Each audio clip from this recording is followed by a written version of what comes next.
Bonjour et bienvenue à Lumière du Monde, votre émission diocésaine. Geneviève, cette semaine, c'est le mercredi des cendres, donc ça veut dire qu'on entre dans le carême, exactement. Déjà, ça va vite. Moi, c'est ma période de l'année préférée. Ah ça, c'est rare qu'on entend des gens dire ça quand même. Et moi, j'oserais dire aussi que c'est ma période de l'année préférée, mes périodes liturgiques. Oui. Et cette semaine, on entre dans le carême avec notre vicaire général, l'abbé Mario Duchesne, qui est un nouveau vicaire. Un vicaire, c'est très important dans un diocèse. C'est un peu comme l'assistant de l'évêque. Et donc, il va nous guider dans ce carême, je pense. Oui, à l'image de Jésus, bon pasteur qui rassemble son troupeau, notre vicaire général va nous encourager, nous faire entrer dans cette si belle période de l'année. On a un autre pasteur aussi à l'émission cette semaine, l'abbé Dominique, que vous connaissez bien. Il nous pose une question assez controversée, on pourrait dire. Oui, au sujet des grandes religions, comment choisir la bonne? Oh là là! Ça, c'est une question qui, d'entrée de jeu, lui, il dit aussi qu'il se fait poser souvent par les jeunes qui viennent le voir. Je pense que dans le contexte actuel de la société, n'est-ce pas, ça peut être assez d'actualité, n'est-ce pas? Oui, et il y répond d'une très belle manière. Moi, j'ai savouré les préludes de cette capsule. Et finalement, on commence l'émission avec le reportage Vieillir comme chemin de vérité. Je pense qu'il s'agit d'un couple aussi encore dans ce reportage. Monsieur et Madame Lasselin, ils sont inspirants, charmants. Moi, ça m'a donné le goût de vieillir comme eux, tout en souplesse, tout en docilité, comme un enfant spirituel. À l'intérieur d'eux, ils sont prêts à faire de la nouveauté. C'est sublime. Je suis certaine que vous allez aimer. On voit ça dès maintenant. Une bonne émission à vous.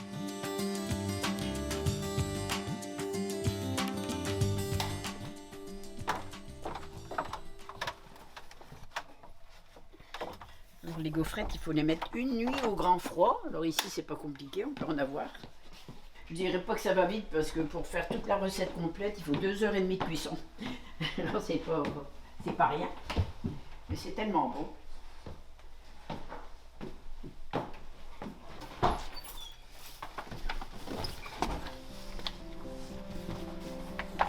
Dans le vieillage, il y a toujours quelque chose qui est possible. Et ce qui est possible, d'après moi, c'est de s'ouvrir. Donc, je me dis à chacun de trouver le domaine dans lequel il peut s'ouvrir. Et pour moi, ça va beaucoup plus loin encore, c'est-à-dire s'ouvrir à des connaissances nouvelles. On n'a jamais fini avec ça, puis on peut toujours trouver un bonheur à s'intéresser. Je parlais de l'histoire il y a un instant, mais ça pourrait être la littérature, ça pourrait être l'histoire de l'art, etc. Ça peut être la pratique d'un art également. Et je me dis ça peut aller beaucoup plus loin aussi, c'est-à-dire l'expérience spirituelle.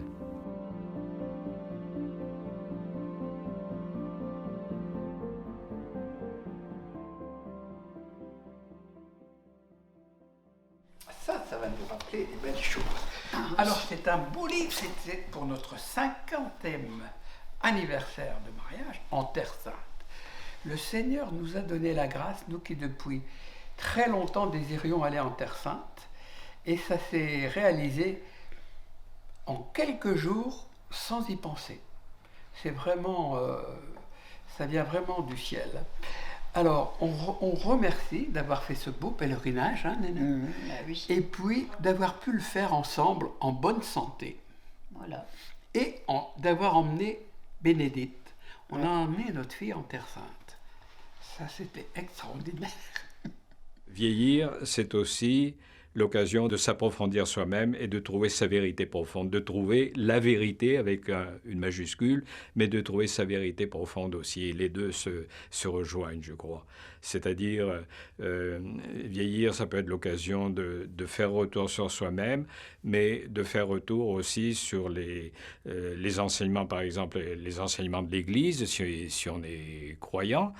Ça peut être sur la philosophie aussi, si on est agnostique, par exemple. Mais ça, c'est l'occasion qui nous est donnée, qui est constamment présente devant nous, c'est-à-dire de revenir sur soi-même, de s'intérioriser, de faire silence en soi et de voir, d'avoir accès à des couches plus profondes de notre être. Dieu vient à mon aide, Seigneur à notre secours. Jésus, je te donne mon cœur. J'avais une grand-mère qui était très priante. Je veillais toujours avec son chapelet. Et je pense que ça a été pour moi quelque chose de fort. Le chapelet, je désire le dire tous les jours, parce que ça m'apporte que je m'unis spécialement à la Vierge Marie, non seulement à la Vierge Marie, mais à toute la vie de Jésus, parce que en méditant le chapelet, hein, j'ai l'impression de vivre les moments que je médite. Et puis si je dis le chapelet, c'est parce que c'est pour toutes les personnes à qui je pense, toutes les personnes qui souffrent, toutes les personnes qui ont besoin de prière. Il y a tellement de souffrance dans le monde, alors ça c'est très important.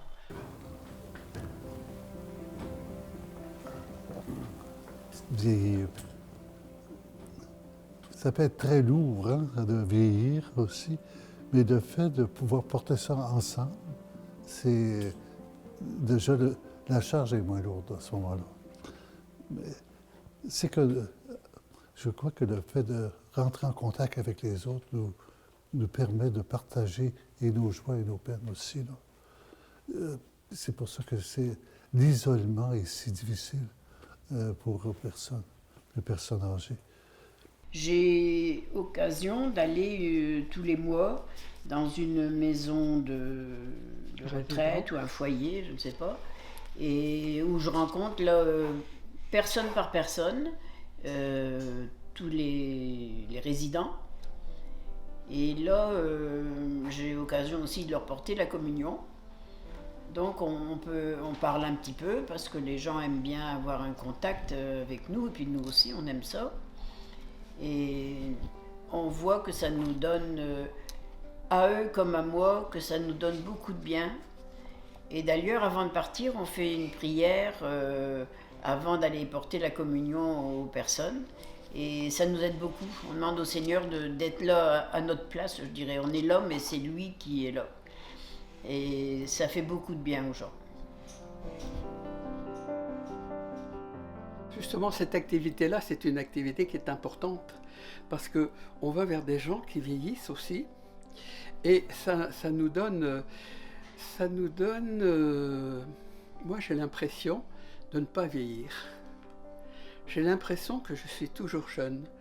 Et puis ce qui est important pour moi, c'est que je viens toujours donner de l'espoir aux gens. C'est toujours du positif. Et ce que j'aime le plus à leur dire, parce que j'ai constaté que bien souvent, ils ne savaient pas à quel point Dieu les aimait.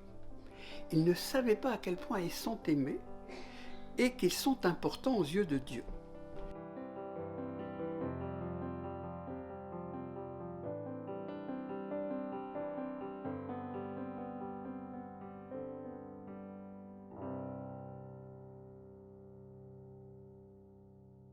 Vieillir, c'est une façon, une occasion aussi de se réconcilier.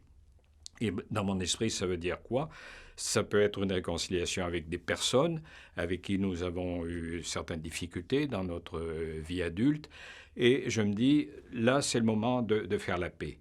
C'est-à-dire, ça peut être avec quelqu'un de notre famille, un frère, une sœur, une personne, etc., un collègue de travail, ou parfois avec ses parents, et même si les parents ont disparu, avec le souvenir qu'on a de ses parents. C'est-à-dire de faire taire nos vieilles rancunes, nos vieilles rancœurs, et tout ce sentiment d'inabouti, d'inachevé que nous avons vécu. Parce qu'il y a aussi bien des gens qui disent « j'ai passé à côté de quelque chose d'essentiel, hein, j'ai passé à côté de ma vie hein. ». Et moi, je dis, c'est l'occasion justement de rapatrier ça et de tirer parti de ce qui encore en nous veut vivre. Alors là, il va falloir attendre 2 minutes pour que ça chauffe quand même, parce qu'il faut les faire avec un fer chaud. Et ça, c'est une recette du nord de la France. C'est la recette de ma maman, qui en faisait à l'époque 44 douzaines. Mais enfin, elle faisait la pâte pour 44 douzaines. Parce que nous autres, tout le clan, mes frères et sœurs, et même, je crois, mon père, on avait tous une petite cuillère dans notre poche, et puis on cherchait après la pâte pour aller en manger, parce que la pâte était aussi bonne que les gaufrettes.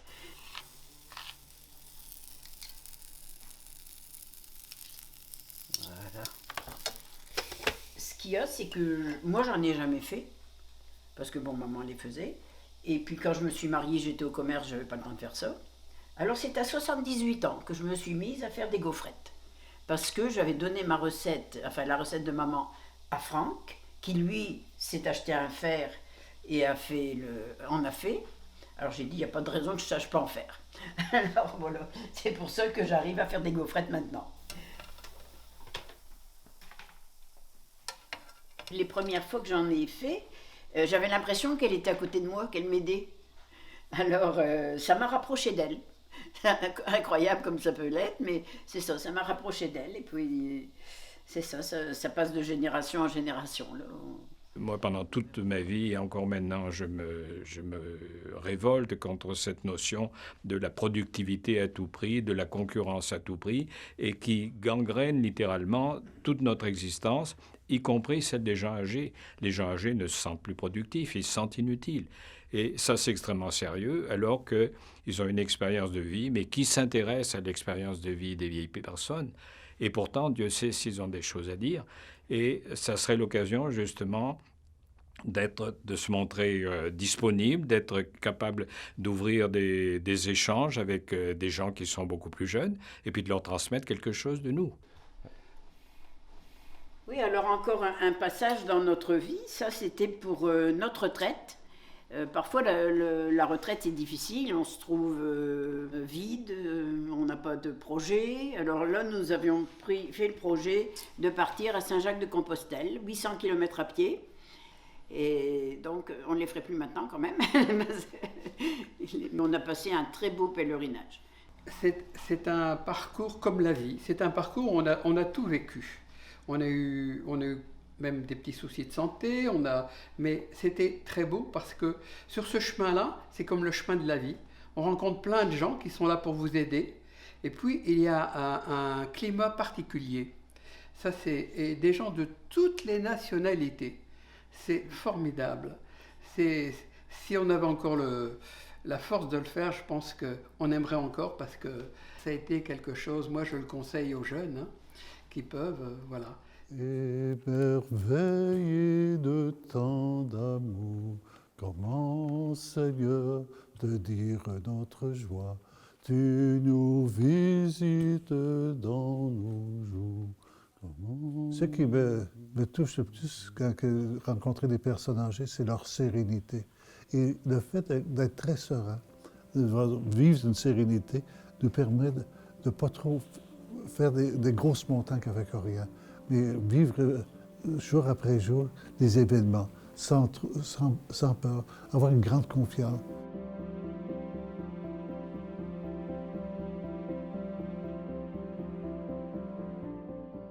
On a de la chance, voilà, de dire merci Seigneur, comme tu nous gâtes, hein, et comme c'est bon d'avoir la foi, de croire que la vie c'est un parcours, que dans cette vie, même en vieillissant, mais c'est la vie, nous allons vers la vie, hein, nous n'allons pas vers la mort. Et j'ai bien aimé la phrase du pape François qui a dit que mourir, c'était ouvrir la porte au Seigneur qui frappait. Disons que ça enlève un peu les craintes de ce qui nous attend, parce qu'on ne sait pas bien, là, mais quand on a la foi et puis qu'on se tourne vraiment vers Dieu en disant, comme Jésus, là, Jésus, j'ai confiance en toi, là, il ne peut faire que des bonnes choses pour nous. Hein. Ah, mais oui. Ouais.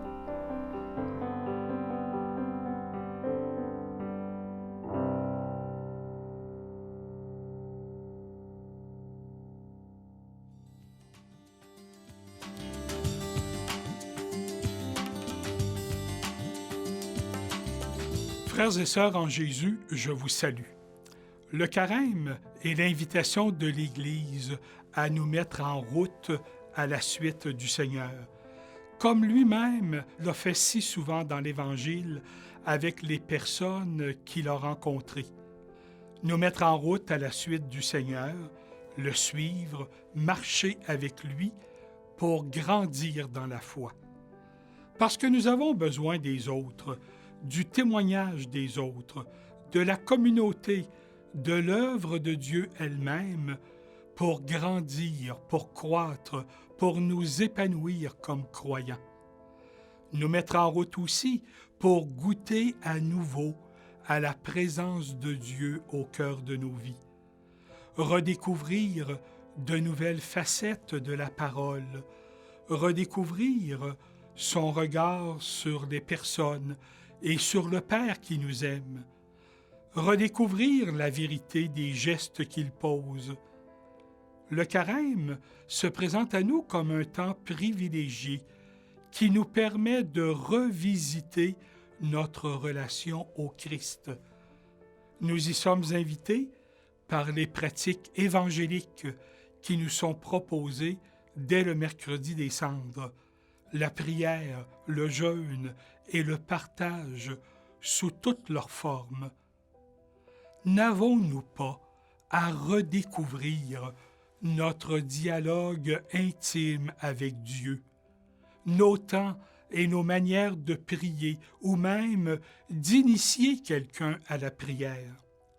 N'avons-nous pas à goûter, à prendre conscience de ce qui manque dans nos vies, comme un jeûne, pour redécouvrir la beauté des choses, la beauté de la vie et des personnes, notre faim de la présence de Dieu? N'avons-nous pas à nous ouvrir aux besoins des autres pour nous sortir de l'isolement, de nos habitudes au quotidien? Revisiter notre foi en Jésus dans notre rapport personnel et communautaire avec la parole de Dieu, non pas une parole qui justifie nos manières de faire ou la continuité des choses, mais une parole qui est vivante, qui nous fait vivre et qui nous met constamment en route, qui nous ouvre aux autres et nous provoque à la conversion, au changement du cœur. Revisiter aussi notre foi en Jésus, avec l'Église, la communauté des croyants, dans la célébration des sacrements, ces temps de grâce qui rythment notre vie solidairement avec les autres. Revisiter notre relation au Christ Jésus, parce qu'il nous inspire toujours de nouveaux pas à faire. Le carême, comme une route, un pèlerinage où nous revenons vers le Seigneur. Nous avons besoin de grandir dans la foi avec les autres, en marchant avec le Seigneur. L'entendre, le voir agir, l'imiter avec les mains de la prière, les mains du pardon, les mains du partage. Résonne déjà en nous l'appel de Dieu par le prophète Joël. « Revenez à moi de tout votre cœur. » Et la parole de l'apôtre Paul à l'Église de Corinthe. « Nous sommes les ambassadeurs du Christ. Laissez-vous réconcilier avec Dieu. » Quelle belle démarche que le carême pour grandir dans la foi avec nos frères et sœurs. Bon carême et bonne route. Le Seigneur lui-même marche avec nous.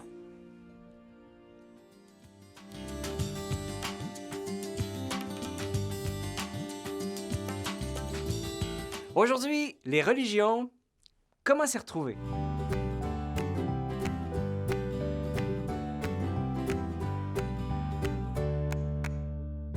Il y a une question que les jeunes me posent souvent. Comment faire pour savoir c'est quoi la bonne religion? C'est vrai, toutes les religions prétendent avoir la vérité, mais en même temps, devant le spectacle de la diversité des religions, comment ne pas se poser la question, qui a raison? C'est-tu les hindous qui ont raison? C'est-tu les musulmans? C'est-tu les chrétiens?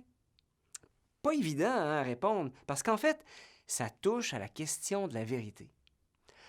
Et au-delà des religions, nous sommes tous essentiellement humains.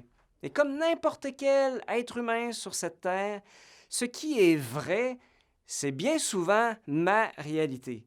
J'ai vécu ça, alors c'est vrai. Prenons un exemple familier, le lave-vaisselle. Je suis toujours fasciné de constater, dans toutes les familles où je suis invité, les règles entourant le bon usage du lave-vaisselle. Dans les familles, quand je demande si on doit rincer la vaisselle avant de la mettre dans la vaisselle, on me dit, non. C'est un lave-vaisselle, il doit faire sa job de lave-vaisselle, t'as pas besoin de rincer. Mais il y a une autre école de pensée qui dit il faut rincer la vaisselle avant de la mettre au lave-vaisselle, sinon ça sèche. Puis là, ça va sortir de même. Ah, OK. C'est que pour chacun de nous, il faut l'avouer, la question de la vérité est profondément liée à celle de l'expérience. Est vrai ce que j'ai expérimenté. Et si c'est vrai pour moi, c'est vrai pour l'univers entier. La sauce à spaghetti de ma mère, la musique de Mozart, descendre la route 66 en Harley-Davidson, la pêche à la ligne au lac Témiscouata, ma langue, ma culture, ma famille, mon environnement. Mais c'est ça la vérité! Toutes ces expériences si profondes ont laissé des traces en nous, et ces traces sont sacrées. Mais de là à vouloir étendre au monde entier notre propre expérience personnelle, c'est-à-dire ce qui est vrai pour moi doit être vrai pour le monde entier, là, il faut être prudent. Car c'est trop facile de prendre nos préférences et d'en faire une vérité incontestable pour l'humanité entière. C'est un fait. Il y a autant de points de vue qu'il y a de personnes sur la Terre. Mais alors, peut-on dire qu'il y a une vérité? En fait, ce que je veux dire, c'est que dans notre nature humaine, qu'on veuille ou qu'on ne le veuille pas, il faut le reconnaître que tous nous cherchons la vérité. Vérité sur le monde, vérité sur soi, vérité sur Dieu. Que les religions se soient, malgré elles, historiquement enfoncées dans de lourdes questions de préférence, d'identité, de culture, je le reconnais sans l'ombre d'une hésitation, même pour la religion catholique. Car même pour un catholique, la tentation est forte de dire « ce que j'ai vécu, c'est ça qui est vrai ». Or, au fond, un catholique, qu'est-ce que c'est? Eh bien, c'est un disciple de Jésus-Christ. Et que dit Jésus à propos de la vérité? Eh bien, il dit en Jean, chapitre 14, verset 16, « Moi, je suis le chemin, la vérité et la vie. Personne ne va vers le Père sans passer par moi. » Et donc, Jésus-Christ dit de lui-même qu'il est la vérité. Et un catholique, un chrétien, c'est un disciple de Jésus, c'est-à-dire que normalement, un catholique n'a pas la vérité, comme on possède quelque chose, mais il cherche à se conformer, à conformer toute sa vie à la vérité qu'il a rencontrée, c'est-à-dire Jésus. Autrement dit, pour un catholique, la vérité est une personne et non pas un concept abstrait. Et surtout, elle n'est pas identique à son expérience ou à ses préférences. Mais la vérité est toujours hors de lui-même, jamais conquise une fois pour toutes. En fait, la vérité rend humble. La veille d'être exécuté par les Romains, Jésus a posé un geste absolument inouï. Il a mis un linge à sa ceinture, puis il s'est penché pour laver les pieds de ses disciples. Laver les pieds au temps de Jésus, c'était une tâche si ingrate que c'était réservé aux esclaves. Puis, s'étant remis à table, Jésus leur donne un enseignement. « Comprenez-vous ce que je viens de faire pour vous? Vous m'appelez Maître et Seigneur, et vous avez raison, car je le suis. Si donc moi, le Seigneur et le Maître, je vous ai lavé les pieds, vous aussi, vous devez vous laver les pieds les uns aux autres. C'est un exemple que je vous ai donné afin que vous fassiez vous aussi ce que j'ai fait pour vous. » Ça veut dire que pour nous, catholiques, pour nous, chrétiens, que la vérité s'est mise à genoux et nous a lavé les pieds dans un geste d'une profonde humilité. Autrement dit, c'est une chose de comprendre la vérité, de connaître la vérité. C'en est une autre que de la mettre en pratique. On peut rester toute sa vie au niveau du comprendre, mais sans jamais la mettre en pratique. Or, la vérité qu'est Jésus-Christ, on ne la possède jamais. Mais c'est plutôt elle qui doit nous posséder. On reconnaît essentiellement un chrétien, un catholique, à l'amour désintéressé qu'il a pour son prochain. C'est Jésus qui l'a dit. C'est à l'amour que vous avez les uns pour les autres qu'on vous reconnaîtra pour mes disciples. Aux funérailles de Mère Teresa, il y avait des gens de toutes religions, catholiques, chrétiens, hindous, musulmans, athées. Et tous d'un même cœur rendaient hommage à la grande sainte de Calcutta, car ils avaient tous goûté à quelque chose qui les dépassait. Et de fait, quand Mère Teresa se penchait pour recueillir une personne dans la rue, elle ne se demandait pas quelle était sa religion. mais du fait qu'il s'agissait d'un être humain créé à l'image de Dieu. Elle voyait en elle Jésus souffrant. Et cette vérité en action, toute personne pouvait la reconnaître et l'apprécier. Ainsi, plus qu'une question de préférence ou une question d'identité, la vérité nous place devant la responsabilité d'aimer notre prochain, quel qu'il soit. Et la vérité, c'est que lorsqu'on est catholique, nous sommes, à cause de Jésus, les serviteurs de toute personne humaine sur cette terre. C'était Père Dominique pour ECDQ.